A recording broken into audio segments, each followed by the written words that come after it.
Hello दोस्तों, welcome to my YouTube channel. आज मैं आपको बताऊंगा what is data structure and उसके टाइप्स। अब आपको सबसे पहले ये देखना है what is data structure. Data structure क्या है और उसके कितने टाइप है वो हम देखेंगे। डाटा स्ट्रक्चर की डेफिनेशन है अ data structure is a collection of data type values which are stored and organized in such a way that is allow of efficient access and modification। अब इसमें ये बताया हुआ है अ data structure is a collection of data types. तो बहुत सारे data types का ये कलेक्शन है डाटा स्ट्रक्चर। डाटा स्ट्रक्चर में डाटा टाइप्स की वैल्यूज़ को प्रॉपर वे में स्टोर एंड ऑर्गेनाइज किया जाता है और मॉडिफिकेशन का फुल एक्सेस दिया जाता है। मैं आपको इस वीडियो में इसके टाइप्स भी बताऊंगा। डाटा स्ट्रक्चर के दो टाइप्स होते हैं। फर्स्ट है प्रिमिटिव डाटा स्ट्रक्चर और सेकंड है नॉन प्रिमिटिव डाटा स्ट्रक्चर। अब इसमें जो प्रिमिटिव डाटा स्ट्रक्चर है उसका डिवीज़न नहीं हो पाएगा, लेकिन जो नॉन प्रिमिटिव डाटा स्ट्रक्चर है उसका डिवीज़न हो पाता है। अभी प्रिमिटिव डाटा स्ट्रक्चर में इंटीजर, रियल, कैरेक्टर, बुलियन, ये सब डाटा टाइप्स हैं। नॉन प्रिमिटिव में लीनियर डाटा स्ट्रक्चर होता है और नॉन लीनियर डाटा स्ट्रक्चर होता है। लीनियर डाटा स्ट्रक्चर में जो कि प्रॉपरली डाटा अरेंज रहता है and non linear data structure में प्रॉपर वे में अरेंज नहीं होता अपना डाटा जो है। आपने एरे जैसे डाटा टाइप्स भी प्रोग्राम में इंक्लूड किए हुए हैं।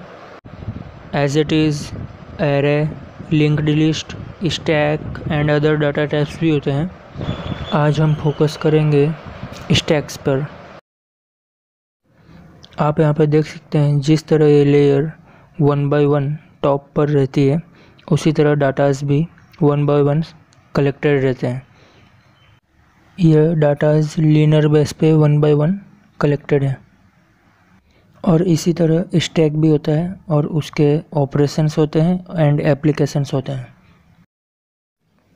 अब देखिए what is stack. Stack is a abstract data type commonly use in most programming languages. मतलब ये बहुत सारे प्रोग्रामिंग लैंग्वेजेस में यूज होता है। यह हमारे रियल लाइफ में भी यूज होता है। सी दैट यहाँ पर बहुत सारी प्लेट्स रखी हुई है, तो अगर मुझे उठानी होगी तो मैं कौन सी प्लेट्स उठाऊँगा? जो फर्स्ट वाली होगी वही उठाऊँगा, सबसे लास्ट वाली तो उठाऊँगा नहीं। अब यहाँ पर स्टैक के फीचर्स हैं। LIFO, LIFO, last in first out. इसमें आपको ये समझ में आ रहा होगा कि जो लास्ट में इन किया है, मतलब जो लास्ट में अंदर आया है, जो सबसे ऊपर की प्लेट है वही सबसे पहले बाहर जाएगी। जो सबसे ऊपर की प्लेट है वही हम उतारेंगे। दूसरी, तीसरी तो नहीं उतारेंगे ना। जो सबसे फर्स्ट है वही प्लेट हम उतारेंगे। अब आप समझिए कि ये सब प्लेट्स एक स्टैक है और इस पे अगर एक प्लेट और रखी जाए तो उसको पुश ऑपरेशन बोलेंगे, और अगर इसमें से एक प्लेट ऊपर की रिमूव की जाए तो उसको पॉप ऑपरेशन बोलेंगे। पुश एंड पॉप ये स्टैक के ऑपरेशंस हैं। जैसा कि मैंने आपको बताया था, लास्ट इन फर्स्ट आउट, जो सबसे लास्ट में है और वो इन हो रहा है तो ये पुश ऑपरेशन है, और जो लास्ट में है और आउट हो रहा है तो उसको हम पॉप ऑपरेशन बोलते हैं। ये तो नॉर्मली आप सीख ही चुके हैं। इसी के बेस पे स्टैक काम करता है। दोस्तों, ये था स्टैक का पार्ट 1। आने वाले वीडियो में मैं पार्ट 2 भी बनाऊंगा। तब तक के लिए लाइक, कमेंट और शेयर ज़रूर कीजिए।